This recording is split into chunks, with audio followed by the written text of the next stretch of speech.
dia a todos. Prazer recebê-los aqui no Segundas Intenções. E a gente tem o prazer hoje de conversar com o André Bianco, que é um dos escritores mais importantes, se não o mais importante, de um gênero chamado terror, que a gente pode colocar como uma linha de literatura pertencente ao gênero da fantasia, com ênfase no terror e, especificamente no caso dele, numa literatura que também já tem uma tradição, aí, tanto no Brasil quanto fora, que é a literatura que tem vampiros como personagens e que remonta aí a uma tradição literária mais antiga, sobre a qual a gente vai conversar. A gente vai conversar aqui sobre a trajetória dele, como ele começou a escrever, quais foram as referências dele e qual é a singularidade, né? Como é que ele criou uma linguagem tão singular e uma ficção tão especificamente enraizada no Brasil, né? Já que ele pratica uma literatura, faz uma literatura que é, sobretudo, ambientada no Brasil, com referências na cidade de São Paulo, na cidade de Osasco, onde ele nasceu em 76. Aliás, eu recentemente soube, segunda vez que eu faço uma entrevista com ele, eu não sabia que Bianco era pseudônimo. Total, Então, bem-vindo aqui ao Segundas Intenções. Explica o seu pseudônimo. Eu achava que era seu nome mesmo, daí eu descobri, na primeira vez que eu fiz o evento com você, eu fiz um programa com ele, gravado para a TV Cultura, e que era um piloto de um projeto que acabou não se realizando, mas era ele e o Mujica, né? O Mujica Marins, que é o Zé do Caixão, que foi um programa incrível. Um dia eu ainda vou resgatar e passar para o André Bianco a cópia desse programa para ele colocar no site dele, alguma coisa assim, que fica como um material exclusivo. Então, explica aí o Bianco. Vamos lá. Em 98 foi quando eu mandei o primeiro livro para as editoras, né? E aí chegou aquele momento de colocar o meu nome na obra. Estava escrevendo o livro e já pensando, né? André Silva, né? Quem que é André Silva? Não é um nome tão atraente, totalmente brasileiro, português. Mas fiquei ali me perguntando, né? Será que esse nome vai ser bom para a literatura? E tem uma coisa que eu peguei emprestado de Stephen King, ele na obra dele, e como ele é um dos meus padrinhos aí na escrita, ele sempre fala do Maine, sempre fala de Bangor, da cidade onde ele cresceu, não sei se é a cidade que ele nasceu, mas enfim. Eu falei, caramba, eu vou falar de Osasco. Eu sei que é pouco interessante, você fala, eu quero que Osasco esteja na minha obra. Eu falei, vou botar no nome e sair percorrendo as ruas do centro de Osasco, vendo ali os nomes, falando, né, que nome eu posso pegar emprestado, que tem a ver com os autonomistas, que emanciparam a cidade e tal, e chego na Dona Primitiva Bianco, que tem esse nome peculiar, né? E aí fui estudando a biografia daquelas pessoas, e Dona Primitiva Bianco era uma menininha de 16 ou 18 anos, não me foge, você lembra, Júlia? Acho que são 16 anos, que casou-se com Antônio Agu, e no parto do seu primeiro filho, tanto ela quanto o filho pereceram, né? Então, é um nome que não continuou em Osasco, né? Eu falei, poxa, com licença, eu vou pegar emprestado esse Por que ela virou nome de rua, você tem ideia? Então, porque Antônio Agu é uma figura muito poderosa ali em Osasco, um dos fundadores da cidade, né? Tinha essa fatia de italianos que começaram a industrializar e pegaram essa fazenda Osasco, e Osasco é o nome de uma cidade italiana, e começaram a montar indústrias ali, em 1900, bem no começo aí do século. E o que aconteceu? Eu acho que essa história, esse ocorrido com Dona Primitiva Bianco deve ter sido muito marcante para aquela vila, né? E acabaram homenageando essa mocinha com o nome da rua, que se tornou a rua principal do comércio de Osasco até. E dentro dessa melancolia, eu, um escritor do Sombrio, não podia ser diferente. Falei, eu vou pegar emprestado o nome dela. E não é que ficou bacana? André Bianco, parece, né, o nosso complexo de vira-lata se sente remediado, né? André Bianco, é um nome muito bacana esse daí. E deu super certo. As pessoas continuaram. No primeiro livro, continuaram. André Bianco, não tenho a menor ideia de quem seja. O primeiro livro, qual que era? Que você tá O Senhor da Chuva. Que é o que você editou... Você editou meio por conta própria, não? Ou você conseguiu uma editora pequena? O Senhor da Chuva, nenhuma editora quis, né? Apesar do enredo que... Eu brinco, né, que eu tenho esses ataques de humildade. O enredo era incrível, irrecusável, mas nenhuma editora quis publicar. É um anjo que resolve ajudar um traficante.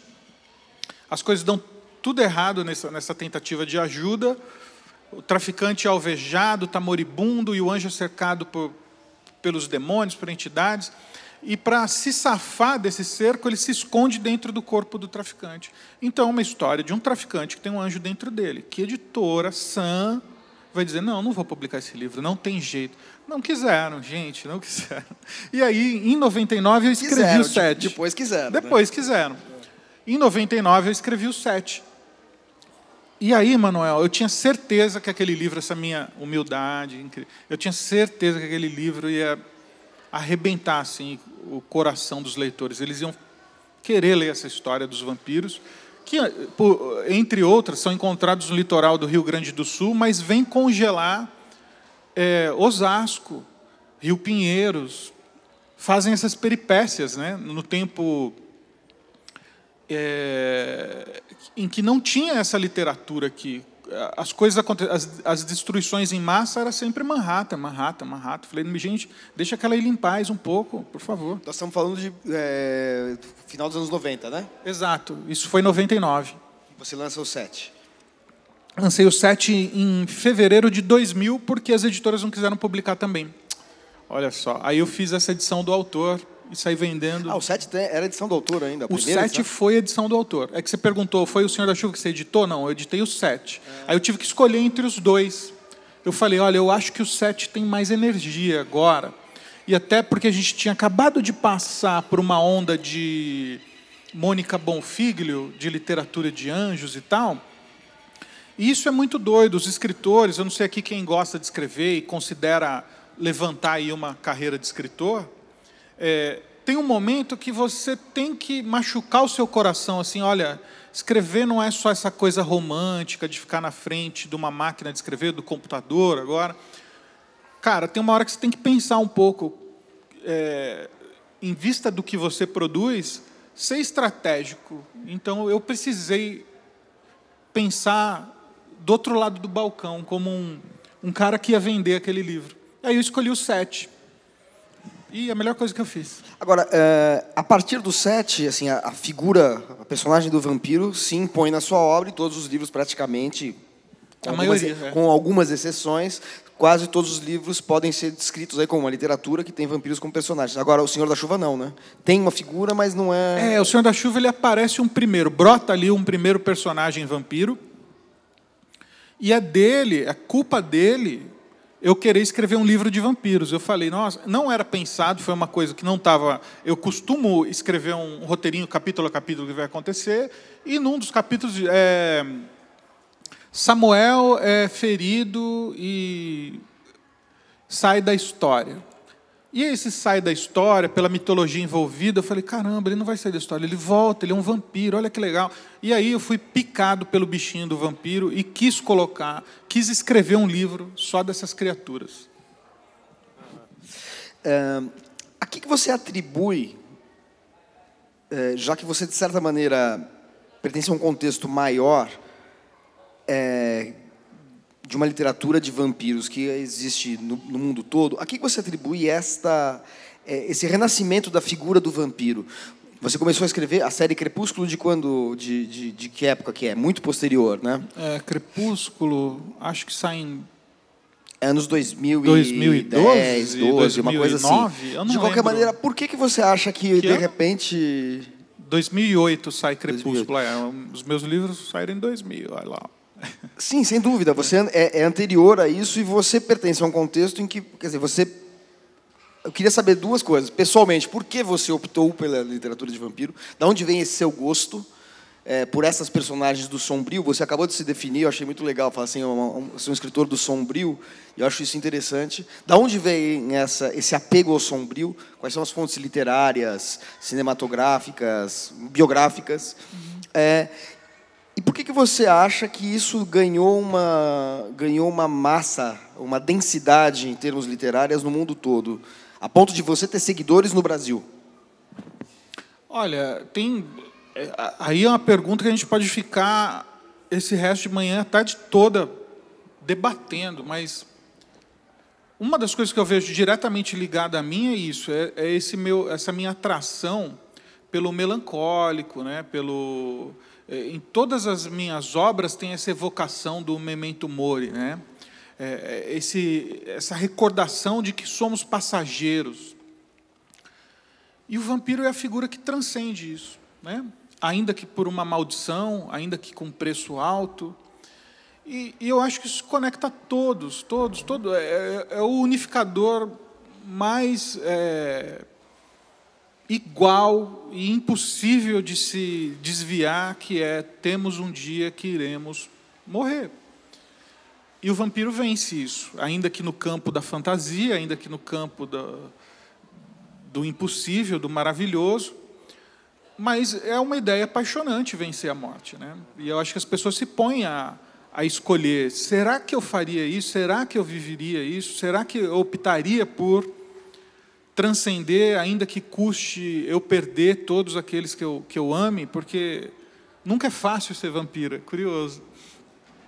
E tem muitas coisas. Aí dentro de mim, eu cresci lendo folhetim, não tenho dúvida que a razão do meu sucesso é esse meu encharcamento do folhetim, do melodrama, quando assistia filmes lá das décadas... eu nasci em 75, então os filmes, naquela época, os filmes que eu assisti nos anos 80 eram da década de 70, O Campeão, tantos outros, que continuou me encharcando com isso daí, e eu consegui separar uma fatia muito boa do folhetim e do melodrama e colocar na minha literatura essa palavra nuclear aí, o drama. Então não importa quantos prédios caíram, o tamanho da asa do dragão, o tamanho das presas do vampiro, o que importa é o que eu escolho para ser o drama que conduz a história. E aí eu me sinto um grande narrador, Manuel, quando eu derrubo o drama na história como quem derruba um lencinho ali, não aconteceu nada, e de repente aquilo vira algo. Aí o leitor já está capturado, colado na história e vai embora. E aí é roubar, né? Você usar de uma criatura tão sedutora como o vampiro, ou tá mergulhado nesse campo do melancólico que atrai tantos, né? Ainda que você suspire profundamente, mas, nossa, que pesado isso. Mas põe a gente nesse clima, muita gente gosta. Mas você tem alguma hipótese, assim, além da questão da morte, a questão da melancolia, você tem alguma hipótese para esse tema do vampiro ter se transformado num fenômeno mundial? Você tem uma hipótese assim de que por que o vampiro? Porque assim, estados melancólicos, sombrios, depressivos, você pode encontrar em várias literaturas, mas por que a figura do vampiro? O primeiro vampiro famoso da literatura é o do Bram Stoker, né? Exato. E ele acaba sendo retomado em pleno século XXI, ou 21, na virada do 20 para o 21, né, por vários escritores. Você faz ideia, assim? Primeiro que não tem o hiato, é nós que não conhecemos toda a literatura de vampiro que foi Talvez eu seja o único que não conheça aqui, na verdade. Eu acho que você e eles aqui também conhecem. No meio tudo disso, a gente teve uma outra efervescência, que foram os livros, as sagas, as crônicas vampirescas da Anne Rice. E antes disso, quando a literatura não sempre contemplou, mas nunca... É sempre uma coisa underground, né? Mas o cinema sempre manteve e transformou. Tudo bem que o Drácula é um dos símbolos ainda dos mais poderosos dentro do romance romântico também. a dor que carrega e que move o Conde Drácula é a possibilidade de se reunir com quem partiu. E olha só que doido, né? Ele não pode partir para se juntar no além com quem ele ama. E ela volta numa reencarnação, e já é à frente do tempo, né? Discutir reencarnação em 1800 e bolinha, quando ele escreve Drácula, acho que é 1890, eu não lembro. Já é muito à frente de seu tempo, né? E a possibilidade de se reunir. Aí, de novo, encosta no folhetim. Estamos ali falando de amor, de lutar pela pessoa amada, e Drácula vence ainda, muito doido, né? Ele vence Jonathan Harker nesse embate, porque a mina acaba se tornando uma vampira no final da narrativa. E escolhe Drácula, né? E aí o cinema percebe uma coisa muito louca, porque antes de Drácula, o mito é totalmente o vampiro é um maldito mesmo. Ele é um monstro putrefato que caminha entre os vivos e leva para a morte. Que aí vem a explicação do nascimento do mito. Uma das explicações é a questão da doença, da tuberculose, que se esparramava, porque o mito sugere que o vampiro ataca a sua vila. Pode pegar os primeiros contos, as primeiras histórias de vampiro, eles estão falando, o vampiro amaldiçoou uma família é amaldiçoada, e o vampiro volta pegando cada um deles.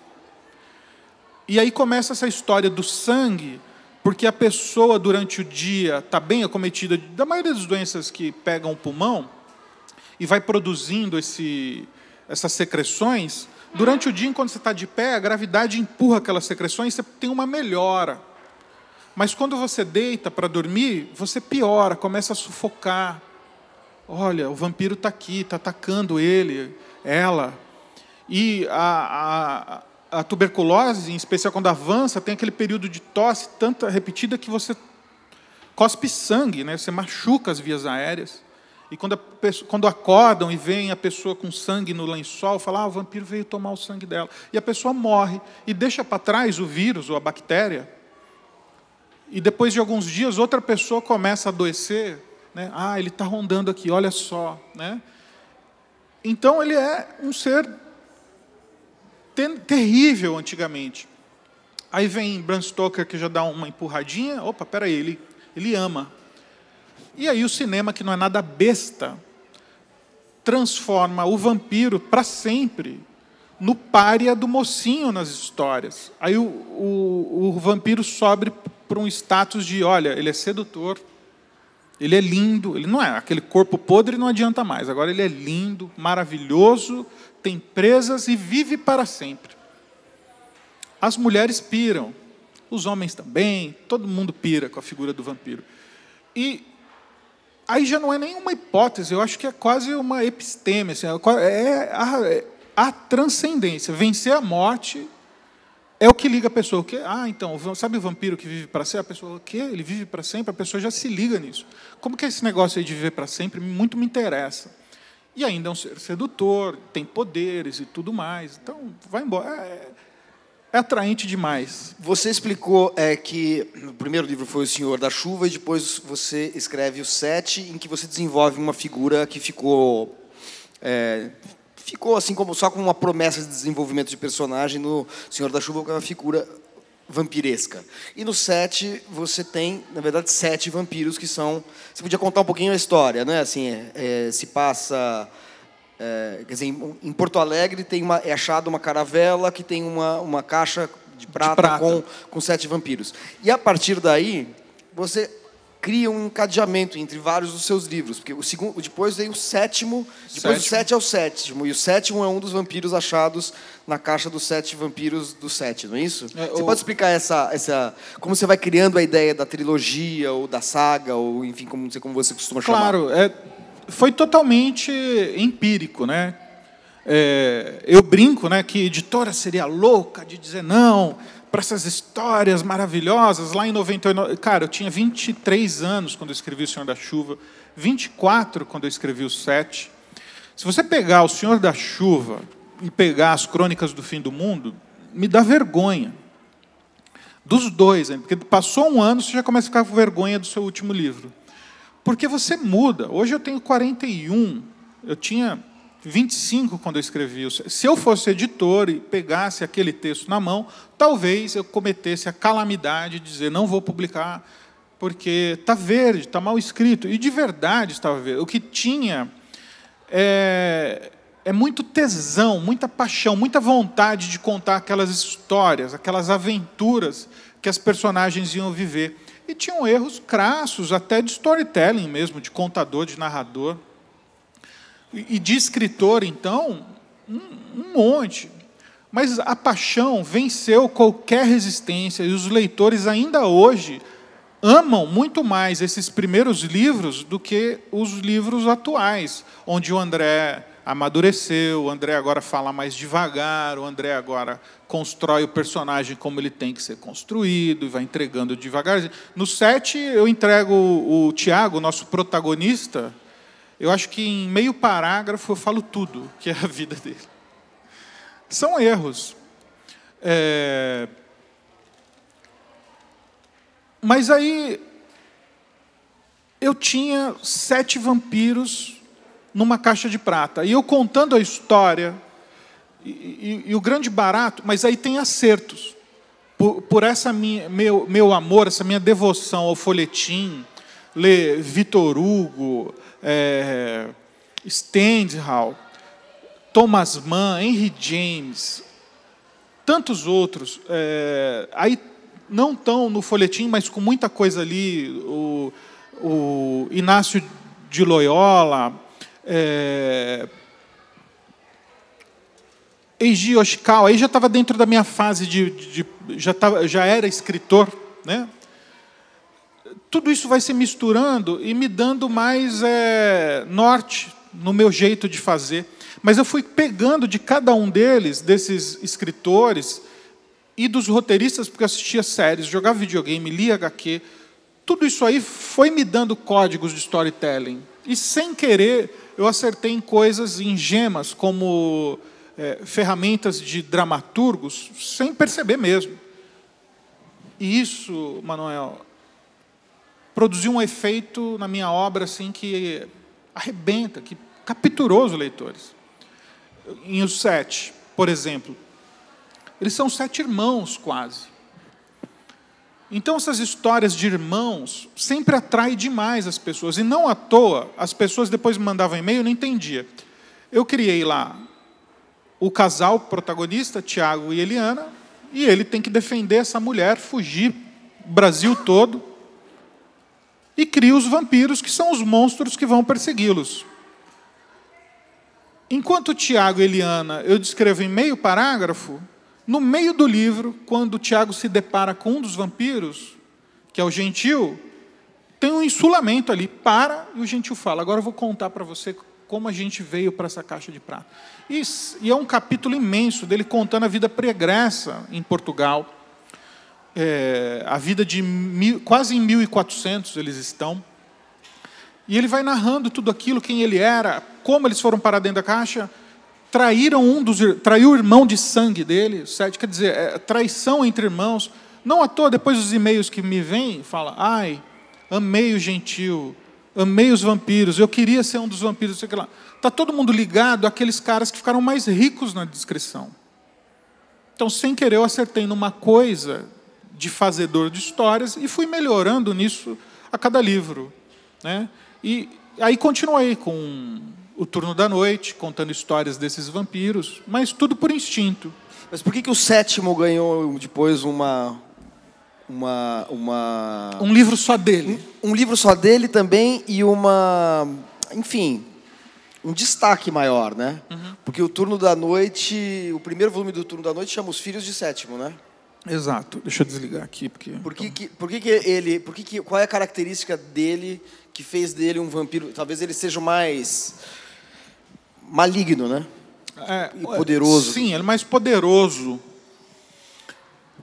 perverso, tal. Aí isso, por ele ser tão caracterizado, ele ganhou potência dentro da história. Agora foi totalmente instintivo que isso ocorre. Não instintivo, mas não é artístico. Foi aquele André que teve que pensar como eu vou publicar esse livro, porque nenhuma editora vai publicar, porque a narrativa dá conta desses 7 vampiros. Quando abrem a caixa de prata, tem 7 cadáveres lá dentro, ressecados. Quem que abre? Conta um pouco da história para quem não conhece. Todo mundo leu aqui? O 7? Todo mundo leu o 7? A maioria aqui...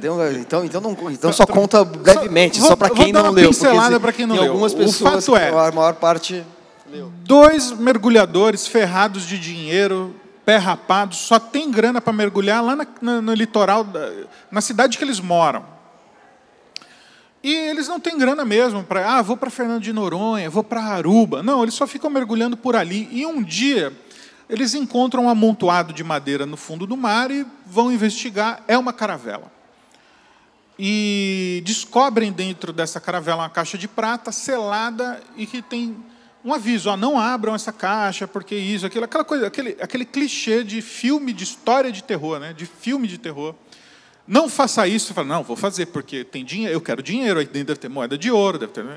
E eles fazem um pacto com a Universidade de Porto Alegre para extrair aquela caixa e vão rachar o que tiver lá dentro. No meu mundo, isso é possível, e eu levo os leitores acreditando nisso.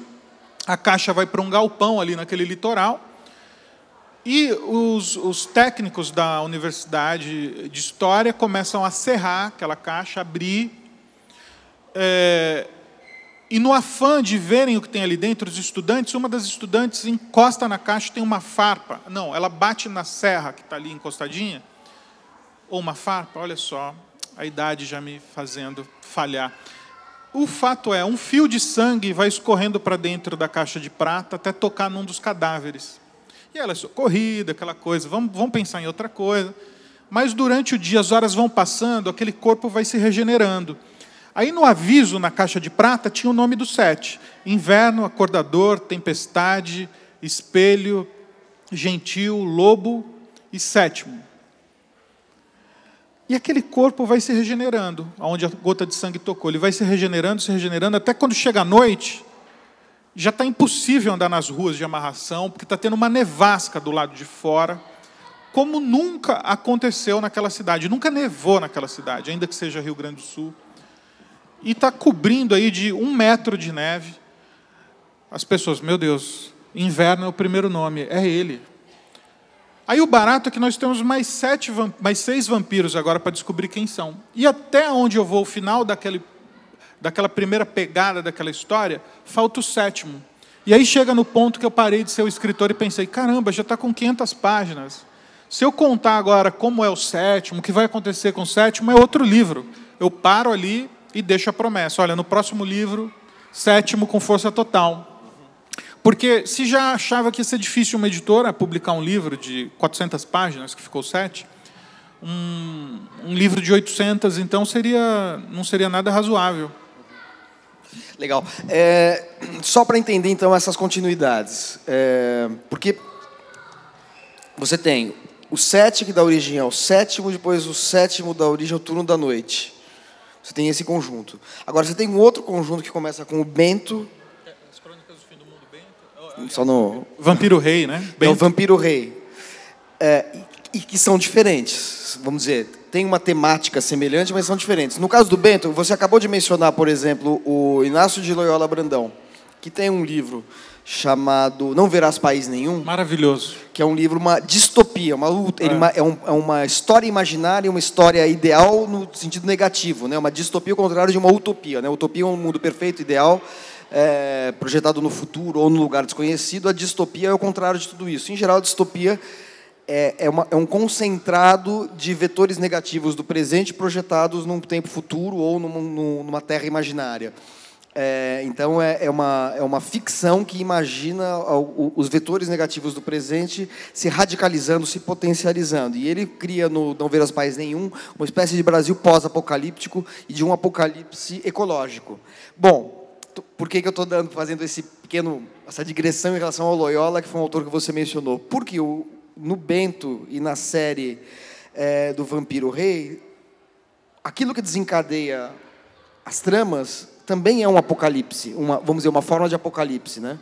não é isso? Sim. Então a gente tem aí uma série, uma outra série que não é a derivada do 7, é uma outra série vampiresca, cujo primeiro volume é o Bento, que tem a ver com um marco apocalíptico de transformação da Terra, que na verdade é um marco que aparece nos 2 primeiros volumes, mas você só vai explicar num terceiro ou quarto, não é isso?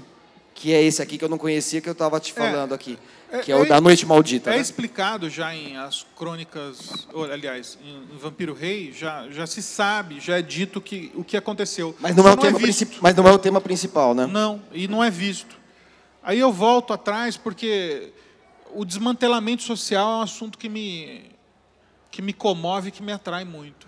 Então você pode explicar um pouco o que é isso, essa Noite Maldita, o que é o Bento, na verdade, o que é o Bento, que tem a ver com o verbo benzer, né? Que tem a ver com isso. Isso. E o que é o Bento? O que é essa segunda série do Vampiro Rei? Ela começa, o Vampiro Rei, depois de eu ter escrito o 7, eu escrevi A Casa, e... né, tá bom, chega de vampiro, né? Já tem bastante livro de vampiro aí.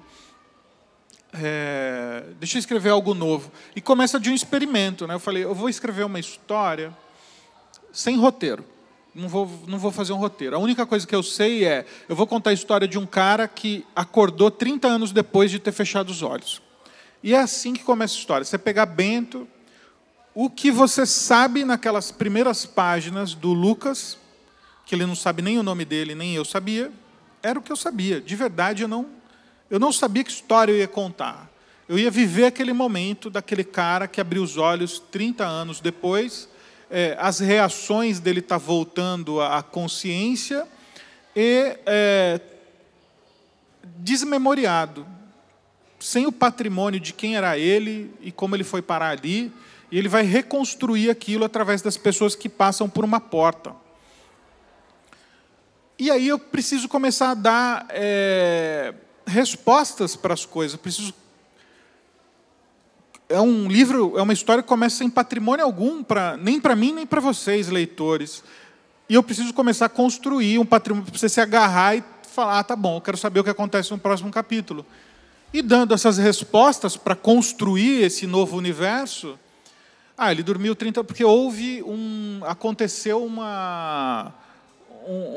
um grande cataclismo e o mundo e as pessoas adormeceram, e aí de tempos em tempos algumas acordam, ele é um cara que acorda. Ele está segregado. Vou pôr mistério. Tem um cara no quarto do lado. Tem um cara que conversa com ele. Tem uma pessoa que está na mesma... vivendo essa mesma quarentena. Por que ele está em quarentena? O que aconteceu 30 anos atrás? Todo mundo dormiu. A Terra... metade do planeta dormiu numa noite. E as pessoas não morreram. Ficaram lá catatônicas, ficaram lá comatosas, mas não morreram. Os corpos foram definhando, mas não morriam. E a outra metade que ficou desperta teve que lutar. Ele está numa cidade que é fortificada.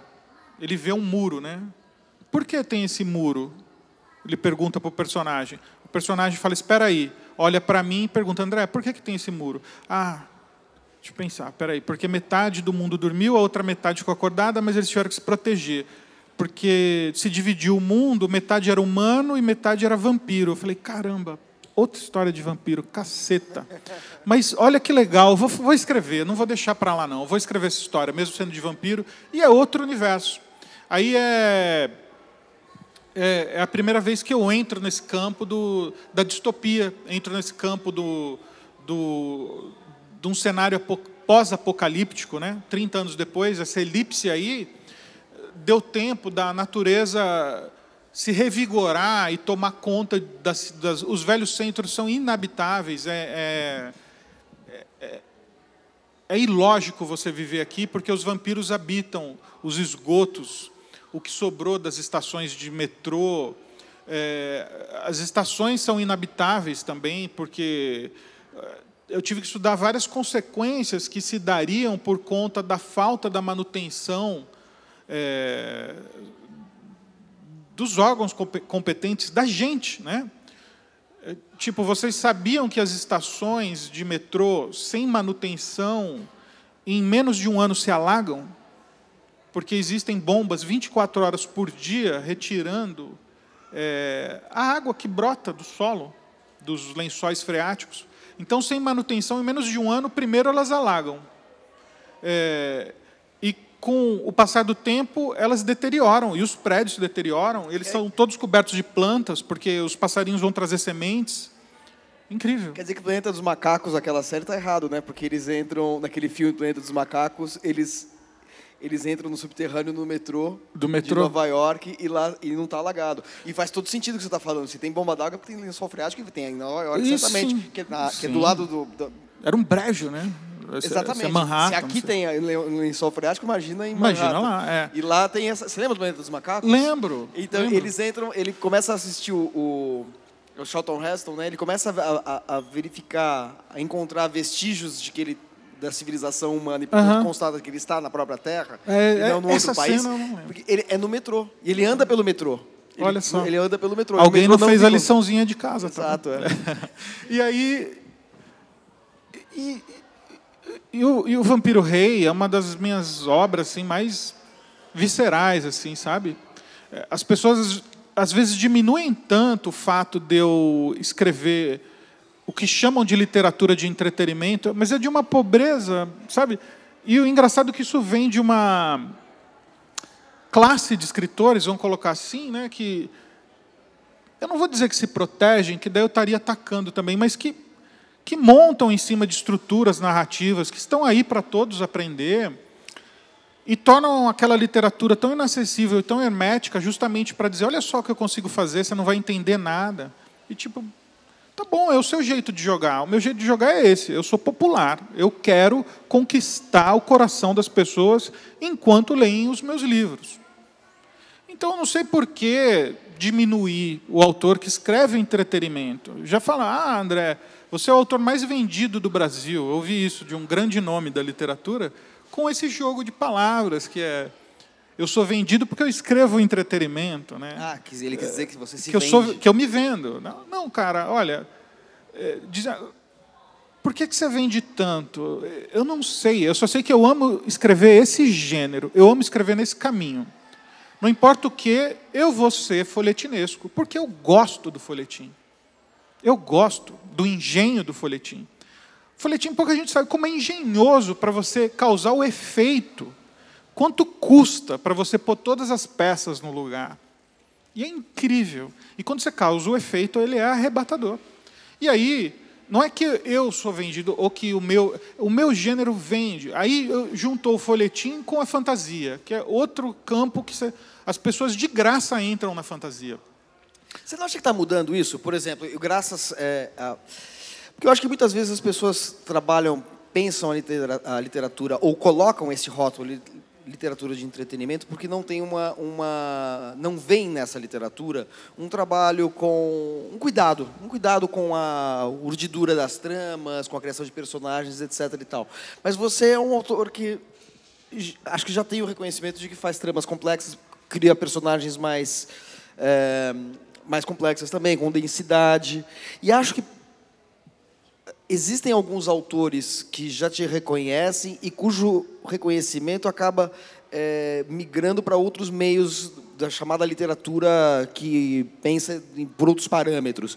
Por exemplo, a maneira como o Luiz Braz, como o Roberto Causo, acabam lendo o seu trabalho, incluindo dentro de uma linhagem de escritores brasileiros de fantasia, eu acho que está fazendo paulatinamente com que você tenha uma aceitação, um pouco como acontece com o autor que você mencionou aqui, né?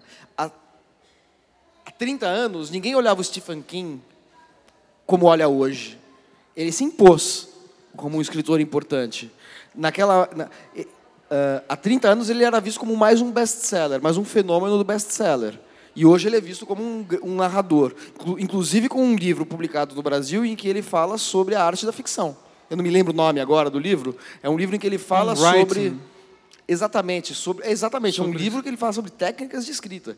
Ou seja, ele se impôs como um narrador que tem um trabalho, que tem uma consciência narrativa muito grande, como é o seu caso também. Só que tem muitos escritores que fazem literatura de vampiresca, de entretenimento, seja lá como você queira chamar, que não é boa. Não sei se você concorda, mas tem muita literatura que não é boa. Assim como tem muita literatura que não é vampiresca, mas de entretenimento. E se pretende uma literatura experimental, ousada, densa, complexa, hermética, seja lá o que for, é ruim. Né? Não é uma, não, tá cheio, aliás. O jogo não é fácil. Tá mesmo. Ou seja, você tem escritor, para falar uma coisa assim meio a Cassiana, né? A Cassiana é aquela personagem essa de Queiroz que fala obviedades, né? Tem escritor bom e tem escritor ruim, né? Seja lá em que gênero. O que existem sim alguns gêneros que ficam associados a uma literatura ruim. Acho que é esse que é o problema. Você tem um exemplo como o de Stephen King na literatura de língua inglesa e você da literatura de língua portuguesa do Brasil, que acabam se impondo pela qualidade da narrativa e saindo desses estereótipos, vencendo os estereótipos. Isso não foi uma pergunta, né? Foi uma... Então eu aproveito para abrir para pergunta para todo mundo. Eu estou vendo que tem um monte de gente aqui com um livro seu na mão.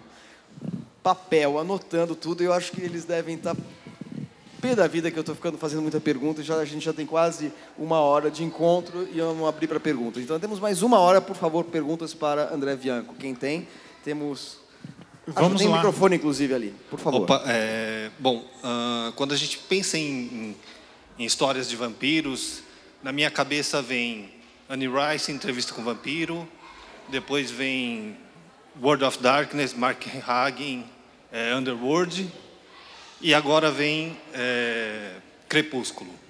Na sua obra, o que você te influenciou para falar sobre vampiros e o que você tem em comum com esses três ícones pop que eu vejo, e o que você não tem em comum às suas histórias? Fala um pouco disso. Quando eu comecei a farejar o desejo de escrever o 7, isso em 98, eu me abstive de ler Anne Rice.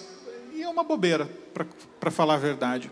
Mas justamente para não me sujar com o imaginário dela e evitar comparações e tudo mais. Mas quando você trata de um mito que está tão arraigado no imaginário coletivo, é difícil não surgir comparações.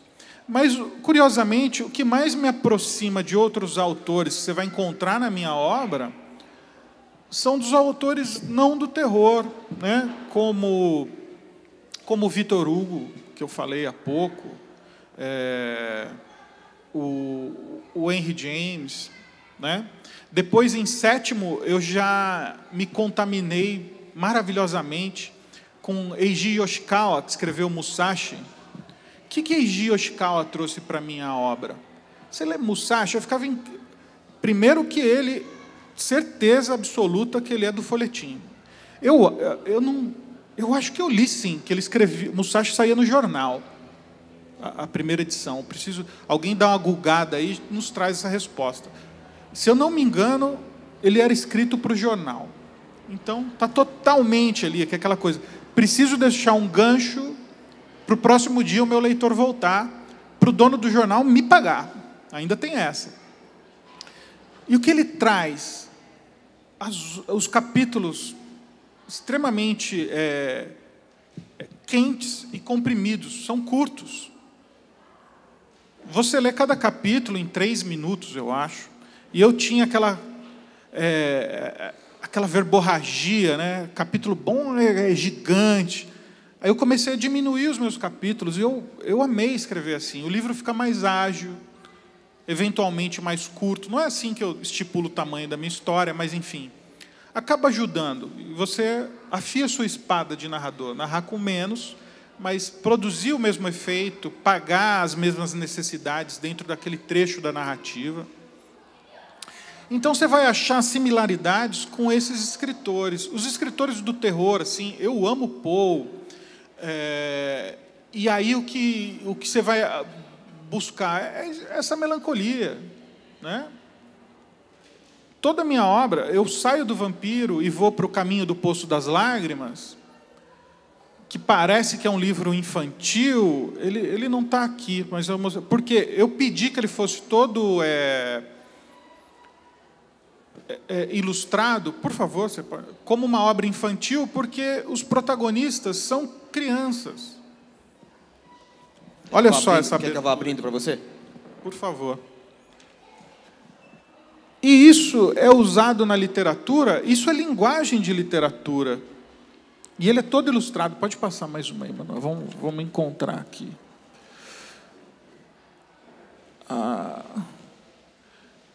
Quem me traz isso? Será que é Ruth Rocha, sabe, de contar a história com apoio da imagem? Não sei. Mas isso aqui me ajuda a deixar você na atmosfera da literatura, do que eu estou contando. É claro que não é arrogância minha, mas um escritor bom, minimamente bom, não precisa de mais nada do que letras para te colocar na atmosfera. Mas o caminho do Poço das Lágrimas, como eu falava da melancolia, é a história de um pai workaholic que não tem tempo para os filhos e que viaja com eles pela primeira vez. Mas no meio da viagem recebe uma ligação do escritório e tem que voltar e vai dirigir a noite inteira para estar na reunião. Só que antes de chegar em casa, ele cansado, ele pisca, quando ele abre os olhos, ele não está mais no carro. Ele e os filhos estão num gramado. E ele tem essa sensação de que ele fez merda. Eles não deveriam estar naquele gramado. E eles têm que percorrer o caminho do Poço das Lágrimas. Alguma coisa de folhetim melodramático nesse título? Cara, eles passaram, né, dessa vida física para esse entremeio. A Casa é um livro que surge no nascimento da minha filha do meio, a Natália. Isso faz 15 anos. Quando a Natália nasceu, ali no Santa Joana, eles têm aquele berçário que é um aquário. Tudo bem que eu vi ela saindo lá da barriga da mãe, mais ou menos, porque eu não fico olhando muito, assim. Sua esposa está toda aberta lá, meu Deus. E aí depois tem aquele momento clássico de você ver no berçário a nenezinha e chega, né? E os outros pais ali, as famílias alvoroçadas, e trazem a Natália. Ela só era a nenê mais linda daquele berçário. Você vai falar, André, tá, claro, sua filha, né? Você vai falar isso. Não, ela era a nenê mais fofa, mais linda. E aí, umas horas mais tarde, quando os amigos vieram visitar, a gente foi tomar um cafezinho ali do lado do hospital, para sair do hospital. E eu pensando na Natália, né? E eu pensei, pô, e se a Natália... Histórias brotam assim. E se a Natália não fosse perfeita? Como eu teria olhado para ela ali no berçário? Eu, me conhecendo pai coruja como eu sou... Júlia, eu sou pai coruja? A Júlia é minha mais velha. Não é linda também? Ah, meu Deus. Pai coruja como eu sou, eu tenho certeza que eu teria amado a Natália de todo jeito. Todo jeito. Mas aí eu crio um personagem que só serve para a vida dele, é um esteta, tudo que é perfeito, do começo ao fim. Então, ele tem o carro com design mais arrojado, mais lindo, ele tem a casa mais bem decorada, ele tem a esposa mais gata, tudo ele é carregado do símbolo da perfeição, e ele tem uma filha que não é perfeita, ele rejeita aquela filha no primeiro minuto. Estamos no folhetim de novo, será? E esse homem não aceita a filha nunca. E aos 12 anos, quando ela morre, em decorrência dessa doença que ela traz, e das consequências dessa doença, para ele é como se livrar de um fardo. É como se livrar de um fardo. Para ele a vida voltou ao equilíbrio, ainda que a esposa esteja chorando, ainda que ele nem demonstrou um pesar nessa perda da filha. E ele vai desmontar o quarto da Mariana. E quando ele puxa aquela cômoda para começar a tirar as coisas do lugar, cai um diário da Mariana ali. Aí ele lê pelos olhos da Mariana quem ele é, e aí que a porca torce o rabo. Cara, ele não é perfeito em nada.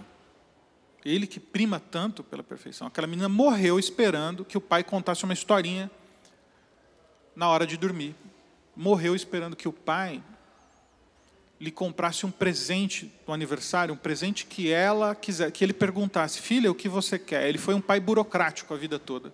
Precisa de uma calça, aqui está. Precisa de uma camisa, precisa estudar, aqui está a escola. Precisa. Ele nunca perguntou para ela o que ela queria. Né? Aí ele entra nessa espiral destrutiva, ele se torna um alcoólatra por conta disso. E a casa contempla 4 personagens que também decidiram se matar. Quer dizer, estamos de novo no sombrio, no lúgubre. Dartana, o meu livro que sai o mês que vem, até que enfim, em outubro, pela Rocco, meu filho foi libertado. É uma história de alta fantasia, rotulam como alta fantasia. Alta fantasia é quando você cria um mundo novo, um universo, enfim. Toda a cadeia de existência de um novo planeta, de uma nova civilização, é alta fantasia. Como Game of Thrones, que se apoia aqui na nossa realidade, mas é outro mundo.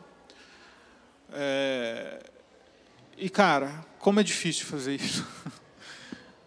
Já tem título que você possa divulgar? Dartana. Dartana é o nome da obra.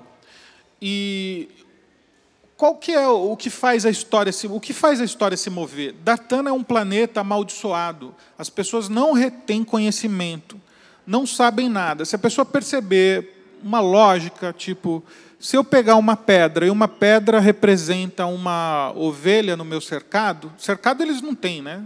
Cercado eles ganham das feiticeiras, que são as únicas que se conectam com o conhecimento.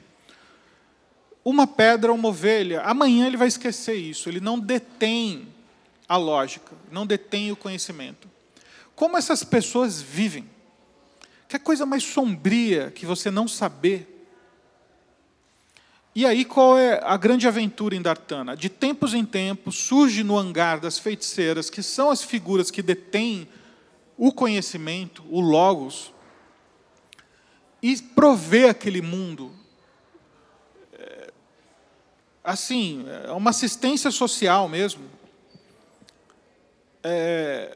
De tempos em tempos, germina um deus ali, que se torna um colosso de 15 metros de altura, e todos aqueles miseráveis marcham atrás daquele deus, porque do outro lado está a promessa de que eles vão lutar pelo conhecimento. O Deus que vencer, virão deuses de todo canto do universo, e o Deus que vencer aquela rodada de batalha ali, simplificando a coisa, liberta o mundo dele dessa maldição e todos passam a guardar conhecimento. Totalmente dentro do sombrio, né? Lutar para saber. De onde que vem esse nome desse planeta? Dartana? Cara, eu não posso revelar, porque aí eu vou... não é um spoiler, eu vou estragar um jogo para vocês. Que tá, depois, em off eu conto. Fica explicado no livro. Não fica, totalmente escondido. Mas em off, ali atrás, eu te explico, é uma grande brincadeira. Mais uma pergunta? Quem tinha questão? Só espera o microfone chegar até você. Tá aí. Obrigado. Boa tarde, Manuel, André. Boa tarde. André, eu, na verdade, não sou um grande conhecedor da sua obra. Sem problema. Até inusitado, mas eu sou de Osasco e eu sempre ouvi falar essa coisa. Olha, é um escritor que ele é de Osasco e ele tem histórias ambientadas em Osasco. Tem 2 grandes escritores em Osasco, nascidos em Osasco. É o André Bianco e o Décio Pinhatari. Décio Pinhatari nasceu em Osasco, que era o poeta concreto. Concretista, já morreu. Concretista, legal. Morreu faz pouco tempo. Morreu faz uns 3 anos, já bem idoso, assim, foi uma das vanguardas dos anos 50. Assim. E eu brinco que agora eu sou o maior escritor de Osasco. Tem um escritor, só para fazer uma piada, tem um escritor que é muito conhecido, Cristóvão Teza. Sim. O Cristóvão Teza é um escritor, né, que teve um livro chamado Filho Eterno, conta a história dele, e transformou o Cristóvão num best-seller, né? Ele ganhou todos os prêmios literários nesse ano, porque é um livro que conta a experiência pessoal dele, de ter um filho com síndrome de Down, tá? Um livro muito forte, muito bonito. E ele, em dado momento, ele foi se tornando um dos principais escritores de Curitiba, mas ele dizia que ele tinha uma coisa que ele tinha que lamentar, ele falava assim: eu não posso dizer que eu sou o maior escritor de Curitiba, muito menos do meu bairro, porque eu moro a 2 quarteirões do Dalton Trevisan, que é o vampiro de Curitiba, chamado de vampiro de Curitiba, e que é considerado o maior escritor do Paraná. Legal. Então é a mesma coisa. Agora, então, ele, Décio Pinhatari, Décio morreu, ele é o maior escritor de Osasco. Que inclusive o Dalton, Pode acho que teve uma reivindicar esse oficina título. dele aqui também, se não me falha a memória. Então, a oportunidade que eu tive de conhecer a sua obra foi bem inusitada, que eu tive uma época, por volta ali de 2009, 2010, que eu tive que fazer uma cirurgia, né, uma transplante de córnea, né, e eu estava com a visão bem debilitada, né, e não dava para ler realmente. E aí eu acabei tendo acesso àqueles audiolivros. E foi exatamente, acho que do 7, né? E eu achava bacana que tinha uma dramatização, né? Tem até uma parte que tem uma música que toca do Guns N' Roses, numa cena do trem, né? E toca, acho que um pouquinho dessa música. Achei bem bacana. Mas a minha pergunta, para não me alongar muito, agora você falou assim que, olha, na época que eu escrevi, acho que foi o 7, eu tinha 25 anos, eu cometi alguns erros, né, crassos até, mas eu tinha muita paixão em escrever. E depois você conta desse outro, que é o Bento, né, que você conhecia o personagem, entre aspas, ali junto com a gente, né, que ele acorda e não sabe quem ele é, né, é desmemoriado, e você também não sabia, né, pelo que eu entendi foi isso. E eu queria saber disso. Como você encara esse processo? O que você prefere? Você já ter tudo em mente e apenas deixar isso fluir, que eu imagino que antigamente no 7 você tinha bastante disso, né? Ou você acha mais legal, mais desafiador essa coisa de ir construindo? Eu não sei o que vai acontecer, vou ir construindo do zero, né? Essa coisa assim de essa dicotomia entre inspiração e transpiração, porque nós ouvimos muitas histórias, eu pelo menos ouço assim no dito popular, assim, o pessoal fala do Stephen King que ele é bem metódico, né? Não tem assim uma inspiração. O cara senta, toma o café, toma as vitaminas dele e é realmente uma máquina de escrever, como se fosse um desk job, né? Então, eu queria saber como é a sua forma de escrever. Se você usa muito essa questão de inspiração ou se é mais a questão técnica, né? Mais nesse sentido. Obrigado. Escrever não tem um livro de regras. Não tem, é uma das artes, das expressões mais livres. Não tem errado para você criar literatura. Até curiosamente, um dos últimos grandes best-sellers do mundo foi aquele Destrua esse Diário, né? Cada página um comando para você destruir aquela página, né? Agora, quando você quer fazer essa narrativa longa e que, entre aspas, você depende que a pessoa acompanhe, né? Tem uma série de ferramentas que você pode usar, e são ferramentas boas, não são ruins, não. Isso me leva para te responder que eu sou escritor, eu vivo de direitos autorais. Eu sou casado, tenho 3 filhas, quer dizer, comigo não tem esse papo de hoje eu não estou inspirado, não. Bichão, você vai escrever porque tem que comprar leite. E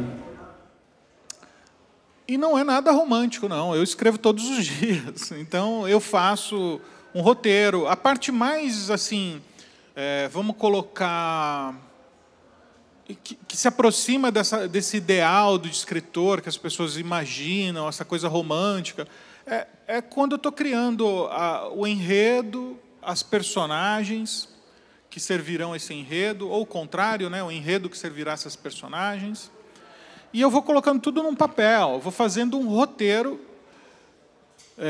Tem uma coisa que eu dou um toque para autores, sempre quando você tem uma ideia e está começando, tem uma atmosfera ali. Tem uma sensação que te prende naquela ideia. Não é só o nome da personagem, o que ele vai fazer. Você tem que tentar entender essa sensação, porque isso vai ser o sangue da sua história. É o que vai circular em tudo aquilo ali. E você tem que proteger essa atmosfera, quase que na etimologia da palavra mesmo.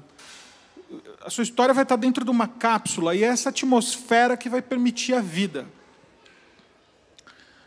Porque se um livro não causa nada no seu leitor, cara, ele é abandonado na página 2. Tá? E então o meu trabalho é esse, em lado é levar a narrativa para frente, em lado defender a atmosfera da história. E eu escrevo de manhã, tá? Isso cada um escreve na hora que lhe é possível, inclusive. Mas se você se determina, serei escritor, esse verbo é imperativo, escreva. Escreva, escreva, todos os dias. Sábado e domingo, escreva. Só tem uma coisa mais importante que escrever, que é leia.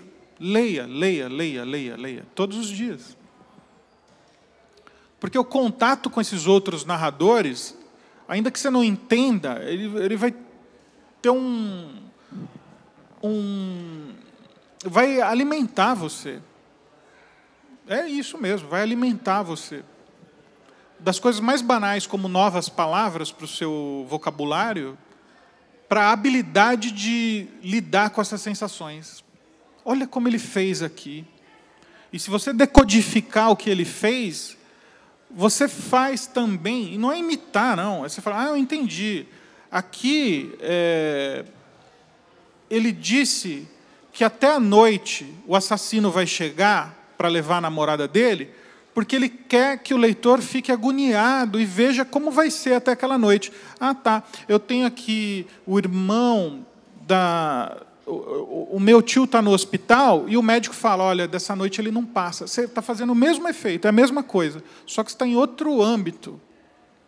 E até coisas menores, tipo, olha, até amanhã cedo eu quero essa louça lavada. Um drama familiar. Então, você transforma para dentro do que está na sua história. Isso você consegue fazer lendo ou indo aprender. O Brasil carece muito dessas escolas de storytelling. Elas são até abominadas. Vão me pôr em trilhos que eu não quero. Eu sou um artista. Eu vou ficar na sarjeta bebendo vinho e quando eu desmaiar vai vir a inspiração. Não, não é assim. Você precisa escrever todos os dias. Tá bom? Quem mais tem perguntas? Por favor, então, aqui e ali, por favor. Tudo bem? Boa tarde, André. Boa tarde. Agora você vai lançar um livro que você criou um universo seu, né? De personagens, de atmosfera. E você trabalha já há algum tempo, principalmente com vampiro, que é uma criatura mítica, mitológica. E eu tenho curiosidade em saber se você tem intenção de trabalhar com... Trabalhou também com folclore brasileiro, né? Mitológico brasileiro, de uma forma sensacional.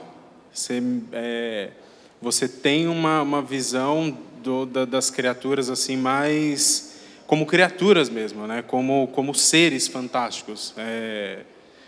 Não vou entrar em detalhes, porque tem algumas pessoas que não leram, mas, por exemplo, Saci, Boitatá, você aborda assim de uma forma que realmente, se você vê na frente, você fica aterrorizado, né? Você conseguiu transmitir isso, passou muito bem.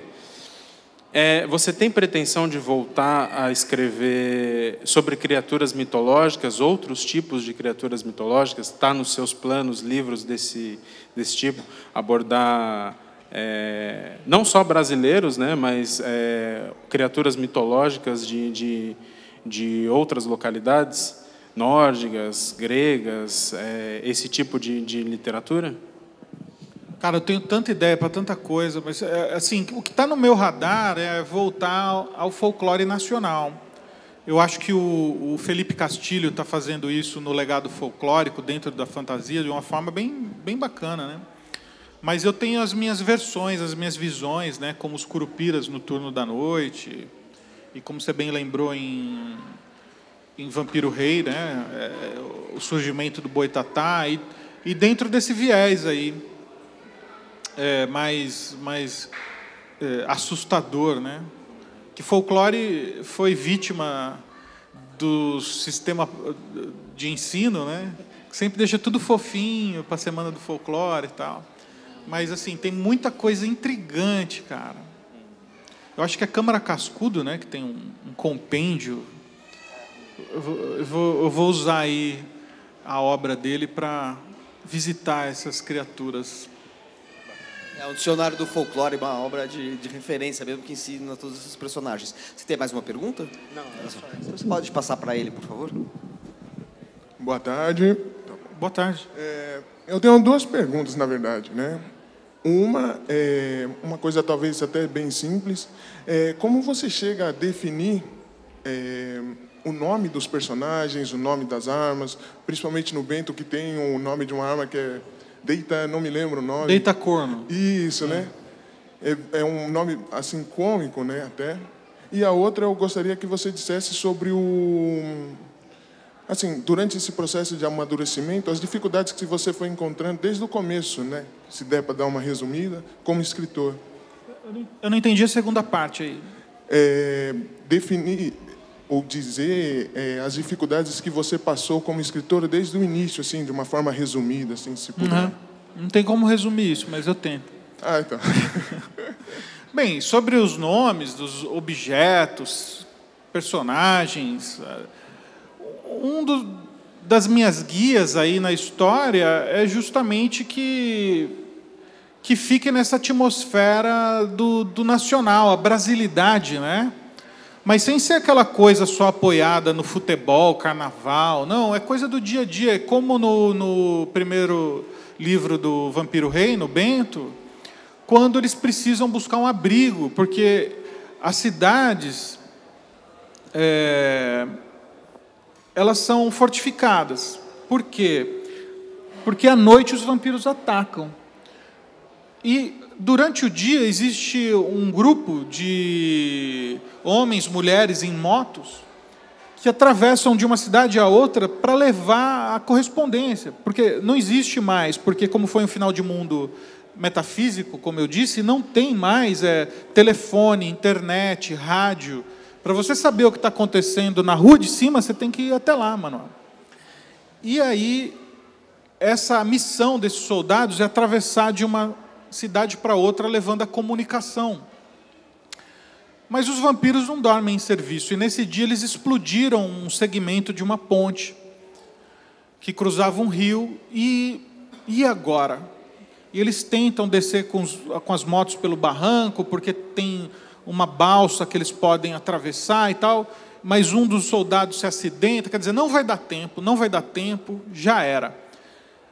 Eles precisam se abrigar para passar a noite e se defender, fazer uma pequena claustro ali para se defender durante a noite. E eles se escondem aonde? Num rancho da pamonha.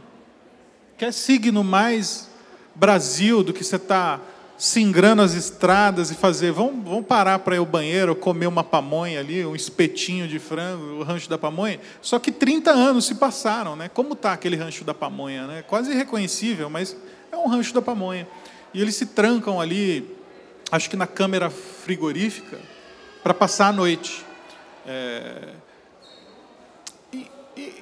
E o meu caminho é esse, sabe? Tentar não deixar contaminada a história com a narrativa norte-americana. E não é por birra nem nada disso, mas só que muitos autores, aí já vai se conectar com o começo de carreira que você pergunta, eles copiam essa forma, eles acham que o que o leitor quer é reencontrar os signos da literatura norte-americana, que os livros de fantasia só chegavam aqui assim, né, de narradores estrangeiros, ingleses, europeus, e principalmente dos Estados Unidos.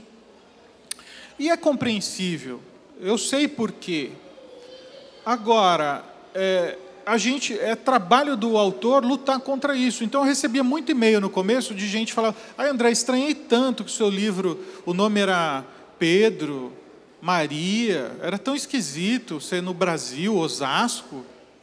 E nos e-mails seguintes, eles começavam a sentir falta, quando acabava a minha obra, de ter que buscar fantasia norte-americana e ter que voltar para aquele cenário. Mas ele fez uma pergunta que acho que você não respondeu sobre como você batiza as suas personagens, né?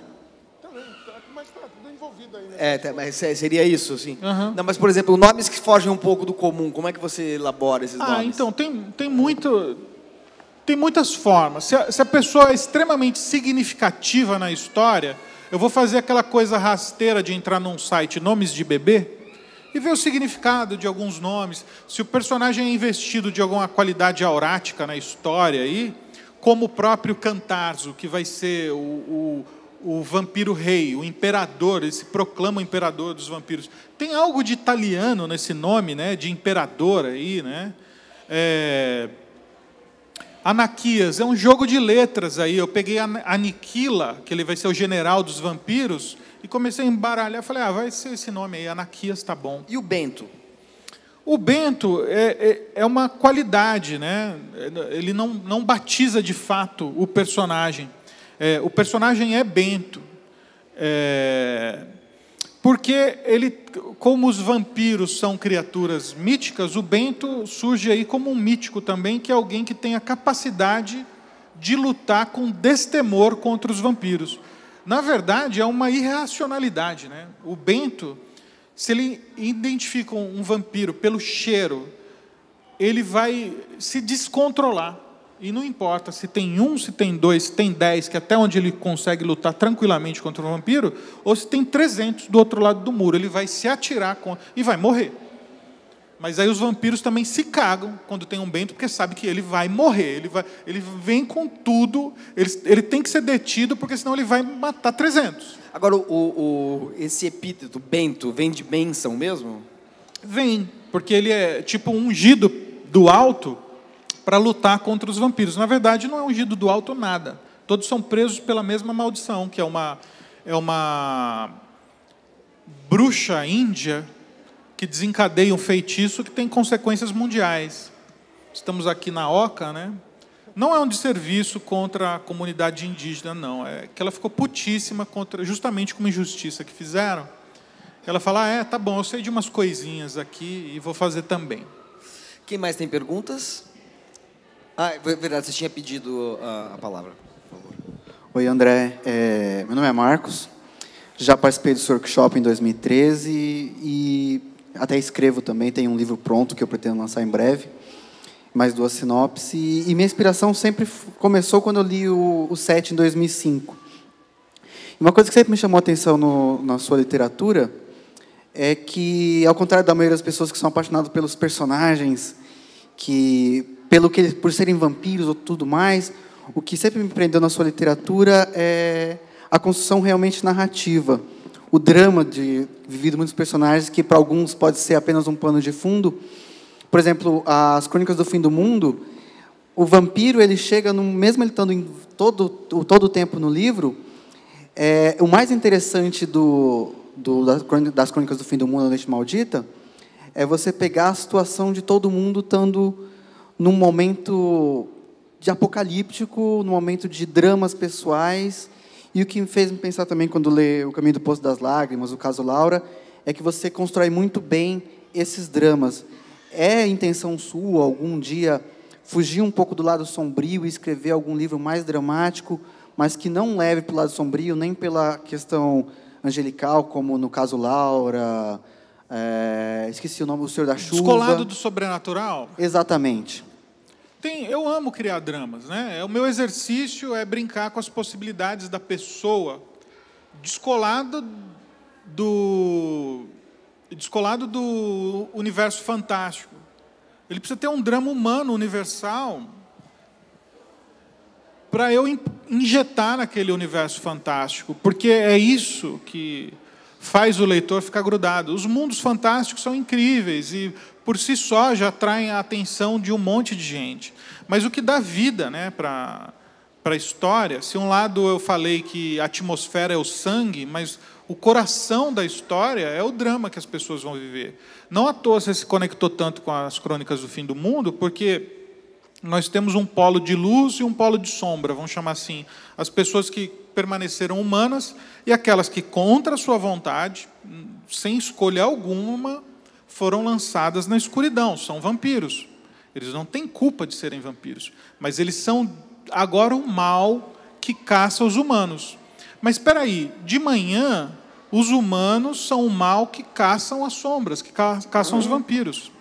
E nós temos 2 personagens que levam essa transformação. Um do lado humano, que é o sargento Cássio Porto, que foi destacado para defender o Instituto da Criança, no Hospital das Clínicas, aqui pertinho, e é a primeira pessoa a cair a ficha naquele universo ali, que fala, gente, não vai dar para segurar esses vampiros, nós temos que evacuar o Hospital das Clínicas. E com isso ele sobe para uma outra visão, que é, nós temos que evacuar São Paulo. E surge a primeira cidade fortificada para poder se proteger desses vampiros. Porque tem uma conta básica, Grande São Paulo são 10 milhões de habitantes. metade dormiu. A gente tem 5 milhões de pessoas dormindo, estão nas suas casas, apartamentos, foi tirar um cochilo no banheiro, no trabalho, não acordou mais. E nós temos, nesses 5 milhões que sobra, 2,5 milhões humanos, 2,5 milhões se tornaram vampiros. E esse Cássio Porto, que está defendendo a frente do hospital das clínicas, como perdemos toda a comunicação com rádio, internet, TV, telefone, celular, ele não sabe onde a irmã está, que mora com ele, a irmã que tem 2 filhos, sobrinhos dele. Ele não sabe onde eles estão. E se comunicam por bilhete, uma coisa arcaica já, deixou um bilhetinho. E aí, aonde estão meus sobrinhos, minha irmã? Ele quer achar. E do lado das sombras, nós temos a Raquel, que era promotora, que acabou de conseguir prender um grande traficante, e está querendo voltar para casa para saber como estão os filhos, é sequestrada pela facção dos traficantes nesta noite maldita. E se transforma a vampira no cativeiro, na verdade na cova, né, que eles executam ela, deixam ela moribunda, agonizando, grande erro, na vala, e nessa noite ela se torna vampira e sai daquela cova e mata todo mundo. E ela quer os filhos dela. E olha só a coisa, um sargento procurando sobrinhos, a vampira procurando os filhos. Se olhar, facilmente ela é a heroína da história, anti-heroína no caso. Está todo mundo justificado, por isso que é um drama, né? Você não concorda com a Raquel, que ela mate, mas você entende porque ela está fazendo isso. É uma jogada que eu tento colocar em todos os meus livros.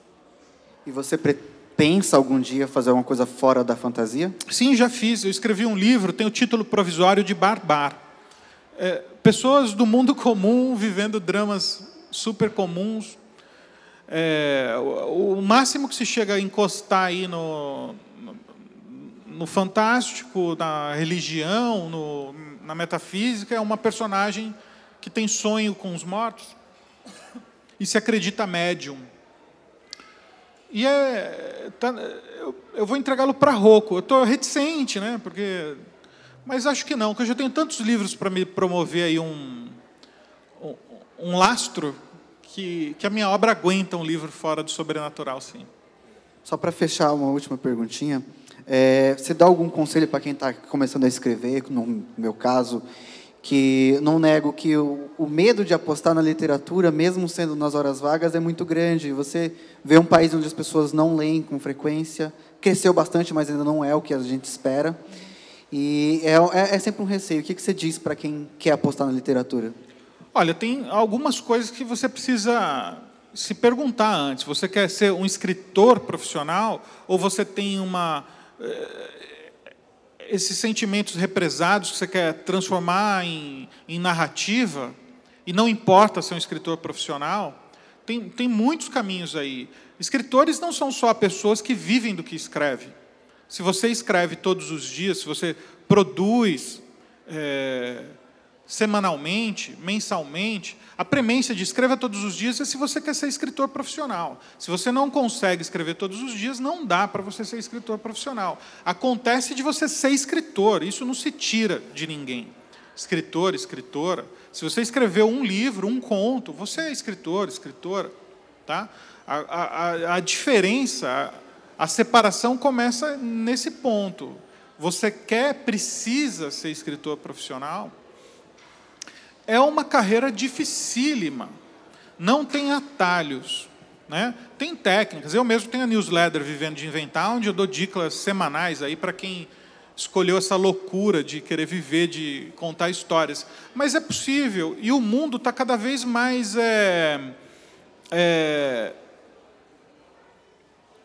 está sendo cada vez mais, não diria fácil você escrever e publicar, mas está um ambiente mais hospitaleiro para quem tem essa vontade.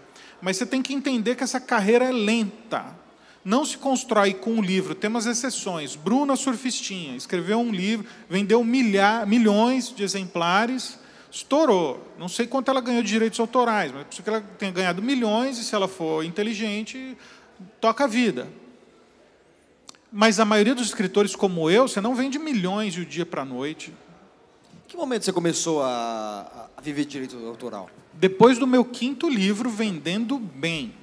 Tem esse detalhe, meus livros vendem bem, porque estão em boas editoras, bons departamentos comerciais, estão em todas as livrarias. Quando eu cheguei ao meu 5º livro, foi possível eu parar de trabalhar e viver mal de literatura. Quer dizer, pagando as contas, pensando, será que amanhã dá? E não sei o quê, não sei. Ai, meu Deus, esse mês atrasou as contas. Quando eu cheguei no 10º livro, as coisas se equilibraram bem. Você trabalhava em que antes? Eu trabalhava numa empresa de assistência a turistas que estão no Brasil. Quando você compra aquele voucher, vai viajar para fora, é assistência 24 horas.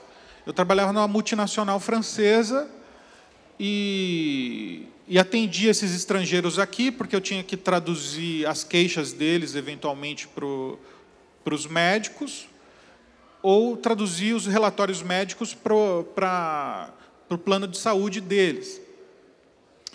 E era um trabalho de meio período, enfim, né? Eu já estava arrebentando, escrevendo bastante nas minhas horas vagas e construindo essa ponte para eu poder sair. Quando eu cheguei no 5º livro, que eu vi que eu ia ganhar a mesma coisa que eu ganhava lá, falei, ok, eu abro mão, né, desse conforto, porque eu quero me dedicar à minha carreira de escritor e só escrever todos os dias. Foi um sonho realizado. Mas eu vou escrever todos os dias. Não é assim, que legal, agora eu posso ficar deitado aqui, inventando histórias, e no dia que a inspiração vier, não. Tem que escrever todos os dias. Tem um plano. Olha, o meu próximo livro eu entrego tal data. É um compromisso comigo mesmo. Qual é o momento que você tem mais prazer? O momento de escrever, o momento de conceber, de estruturar, criar um plot? Qual é o momento que te dá prazer no trabalho? Já que você falou que tem um lado de sacrifício mesmo. Terminar o livro é algo assim que dá quase um orgasmo, assim, quando você fala, acabei. Porque é uma luta cada livro, sabe? Não importa a qualidade que a pessoa entrega num livro, as pessoas não entendem a luta que aquela pessoa vive para conseguir terminar um livro. Cada livro é um pacto. O livro não fica pronto em um dia. O mínimo para você escrever um livro são 3 meses, mas de trabalho árduo. Tem gente que faz em menos tempo, mas, puxa, maravilha, mas, via de regra, são 6 meses a 1 ano para você escrever um romance que vale alguma coisa.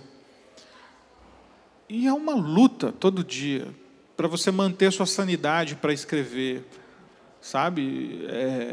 Tem toda uma vida acontecendo. Você vai dizer não para um monte de coisa, não vai sair, não vai estar com Para mim, você já disse não umas 3 vezes.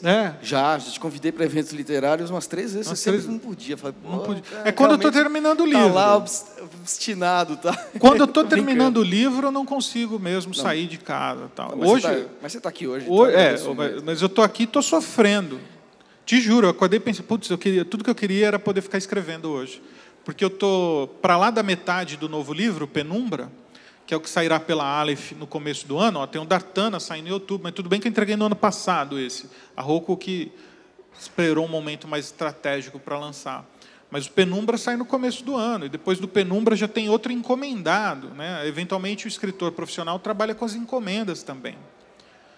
E o Penumbra está encantador. E aí, quando eu estou encantado, apaixonado pela história, tudo que eu quero é escrever aquela história. E sai pela Aleph. Que é uma editora que, diferentemente da Roku, que tem uma linha editorial bastante variada, a Aleph tem uma linha mais ligada à fantasia e ficção científica. Fantasia e ficção científica. Era quase exclusiva ficção científica, aí abriu para fantasia e buscaram um autor nacional de fantasia. Eu tive essa graça de ser escolhido pela Aleph, que é uma editora incrível. O primeiro livro que eles republicaram foi o 7. Se alguém tiver aí, levanta. Está lindo, a capa está incrível. Olha aí, ó. Olha como ficou meu neném relançado aí 16 anos depois. Está lindo. Qual livro que você mais gosta dos que você fez? Cara, é igual filho, é difícil. Eu tento não magoar ninguém. Eu gosto de todos, são lindos. Quem lê seus livros pela primeira vez e você, a partir do momento que você entrega para a editora, tem uma troca assim de sugestões de, sei lá, cortar ali, espichar ali, mudar algum detalhe, ou flagrar às vezes uma contradição, uma descontinuidade? A primeira vez que isso aconteceu foi na Roku, né? A Novo Século não tinha esse perfil de editar os livros. Eu acho que, como o primeiro deu certo, eles Tipo, não vou me meter nisso não, está dando certo. Mas a Aleph e a Roku interagem bastante, né? Até a Aleph fez repreparou o set, né, para ser lançado, fez uma revisão, e aí a gente mexeu em um bocado de coisas. Não mexi na história, só dei uma repaginada, vamos dizer assim.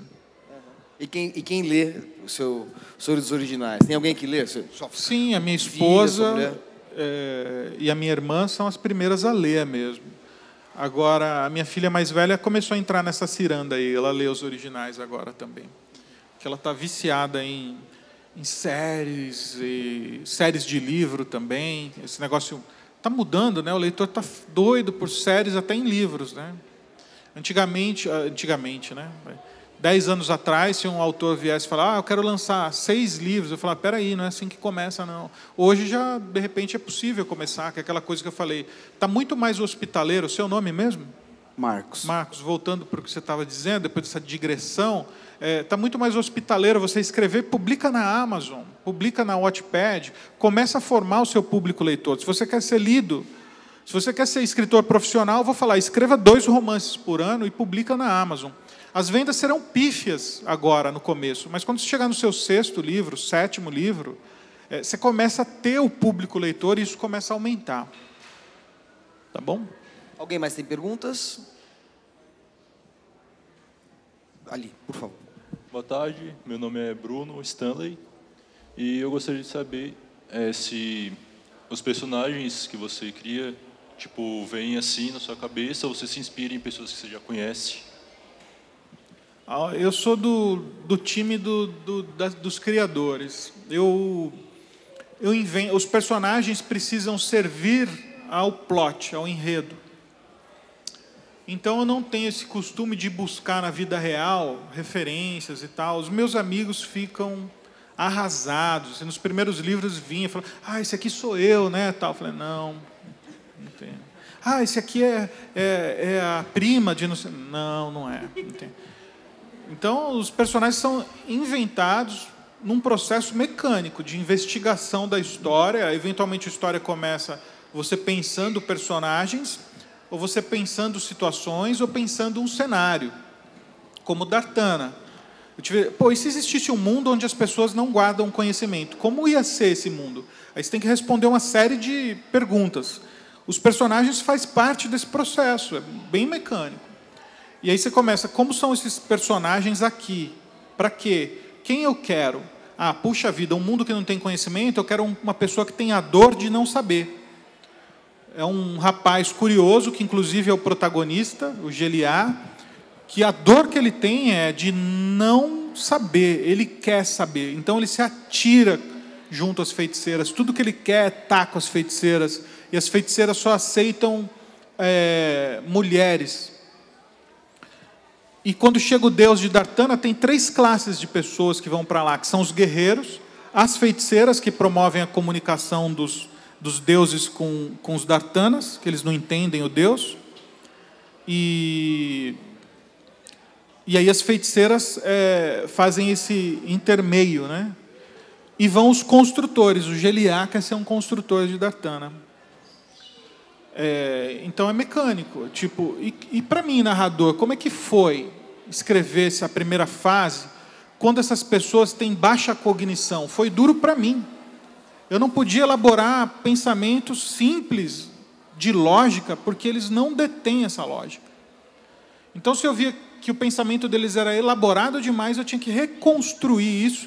Aí parece que eu sou um escritor paupérrimo, porque eu não posso me esparramar como qualquer pessoa. Quando a gente entra na cabeça do personagem, ele vai para Maputo e volta com a facilidade, né? Aqueles caras não, né? Tipo, esse chão está quente, e se eu colocar uma pele, envolver aqui, eu posso pisar nesse chão. Não, ele não tem isso, ele não pode, ele não vai pisar no chão, porque está quente. Como eu vou resolver? Não chego lá. Você tem que tomar muito cuidado para não deixar escapar alguma coisa que seja contraditório, né? Muito, e escapa, não tem jeito, né? A nossa mente é tão lógica, por menos instrução que você tenha, você estabelece lógica o tempo todo. Você teve que reler depois tudo e pegar muito algumas para investigar isso. Muito, muito, muito. Bom, a gente está chegando ao final aqui do nosso encontro. Tem mais alguma pergunta para o André Bianco? Se alguém tiver, por favor. Temos 2 perguntas aqui, por favor. Então, a sua pergunta, depois a sua e a gente... André, meu nome é Maria da Penha. A maioria do dinheiro dos seus livros vai para a editora?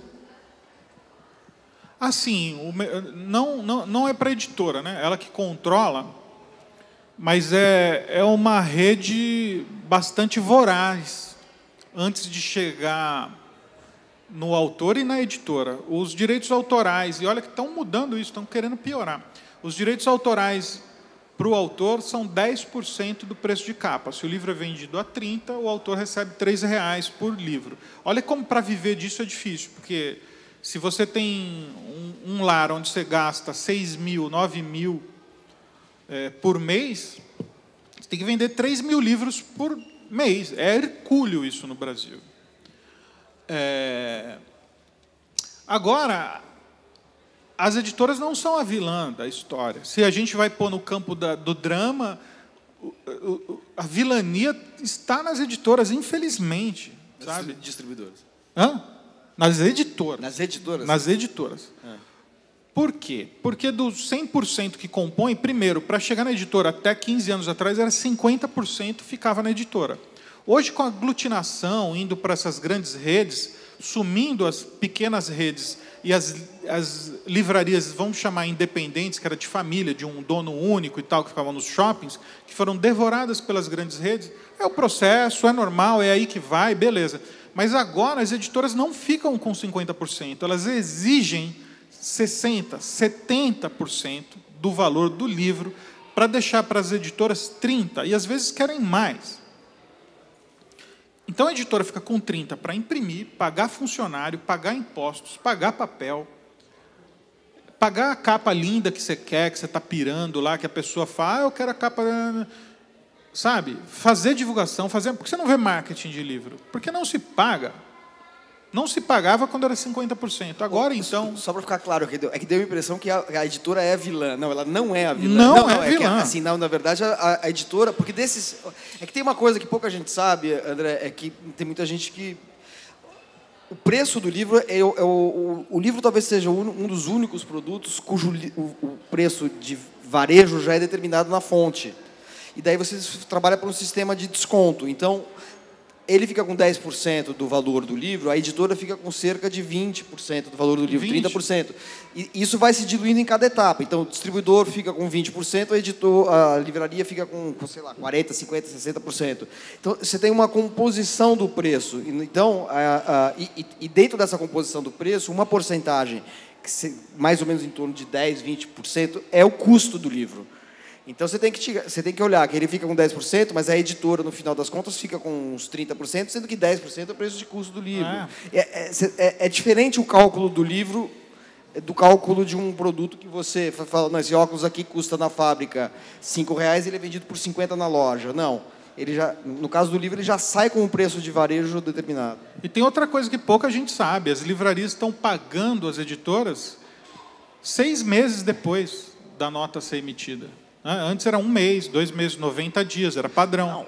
Agora está indo para 6 meses e atrasam ainda. E cobram das editoras. Eu posso adiantar o seu pagamento se você aceitar mais um descontinho.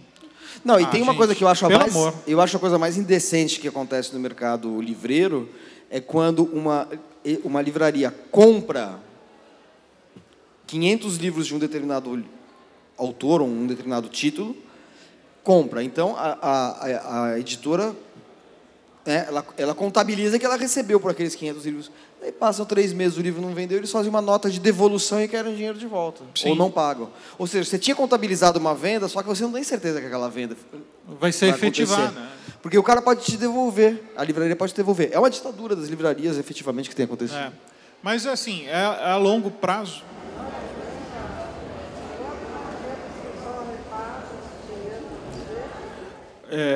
Sim. Aí é um contrato do escritor com a editora.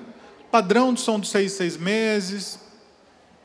4 em 4 meses, aí é a força de cada autor, né? Eu tenho um acordo mensal, mas é a força de cada autor. Com o tempo, você adquire alguma força também. Mas eu não vejo as editoras como o elo ruim aí da cadeia. E ainda que as livrarias tenham que agir assim, mas eu acho que podia ter algo mais humano nisso, porque, cara, as editoras agora estão cogitando, elas não podem, porque as livrarias são muito poderosas. Quem não é poderoso? Os autores. Já estão querendo reduzir de 10% para 5%, para virar padrão isso. Parece ter alguma coisinha aí a mais.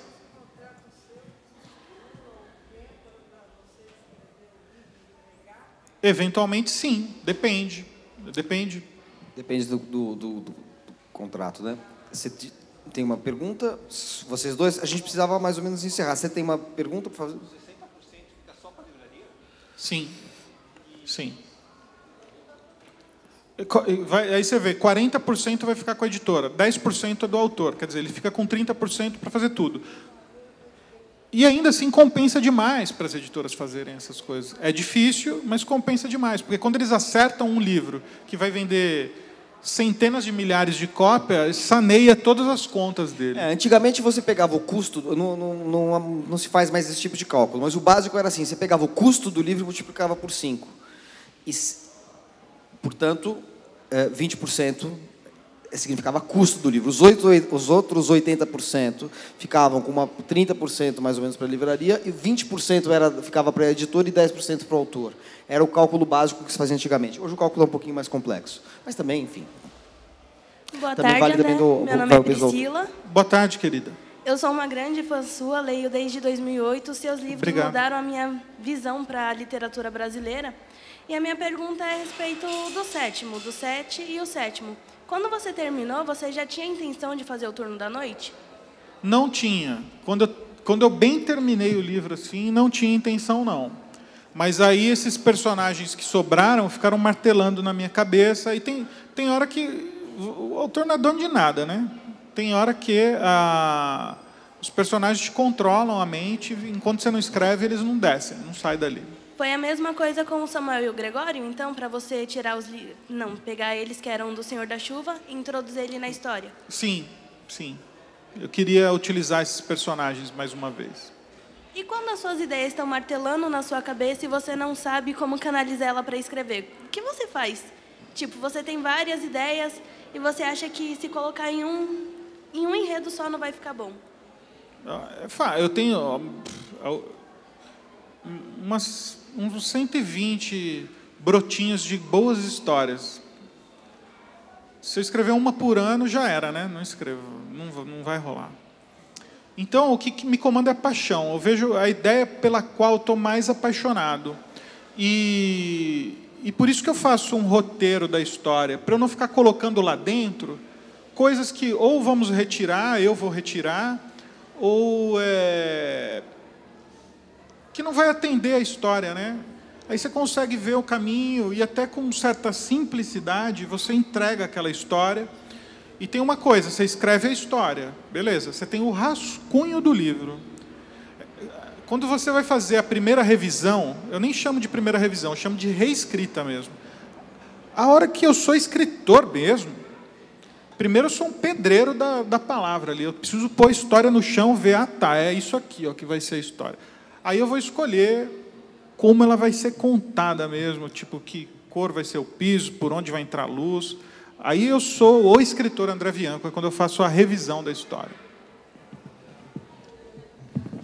Bom, eu queria agradecer a presença de vocês aqui no Segundas Intenções, agradecer sobretudo ao André Bianco por ter participado desse encontro. Foi um bom papo. Foi uma ótima conversa para um sábado muito bonito, né? Você anunciou o frio e está bem legal, bem bonito. Eu queria convidar vocês para os próximos encontros. O Segundas Intenções, como talvez vocês saibam, acontece alternadamente na Biblioteca do Parque Vila Lobos, aqui, né? E na Biblioteca de São Paulo, que fica ali no Parque da Juventude, onde era o presídio do Carandiru, né? Então, a gente faz sempre um sábado aqui e um sábado lá. São 2 sábados por mês. Aqui no Parque, da Biblioteca do Parque Vila Lobos, nós teremos no dia 8 de outubro, das 11 às 13 horas, como hoje, a escritora Bruna Vieira, e no dia 5 de novembro, também das 11 às 13 horas, o escritor Bernardo Carvalho. Na Biblioteca de São Paulo, nós teremos, ainda este mês, dia 24 de setembro, das 11 às 13 horas, Rafael Montes, que é um escritor de literatura policial. E no dia 29 de outubro, na Biblioteca de São Paulo, também das 11 às 13, o escritor, que é cronista, poeta e também humorista, Gregório do Vivier, né, que faz o Porta dos Fundos, vai estar lá na Biblioteca de São Paulo. Então, a gente tem mais um evento agora em setembro, no dia 24, depois, nos dias 8 de outubro, 29 de outubro e 5 de novembro. Até agora, a nossa programação para esse ano. E eu espero vocês, seja aqui no Parque Vila Lobos, seja na Biblioteca de São Paulo. Então, agradeço muito a presença. André, foi um grande prazer conversar com você. Legal. Obrigado, Manuel. Obrigado a todo mundo.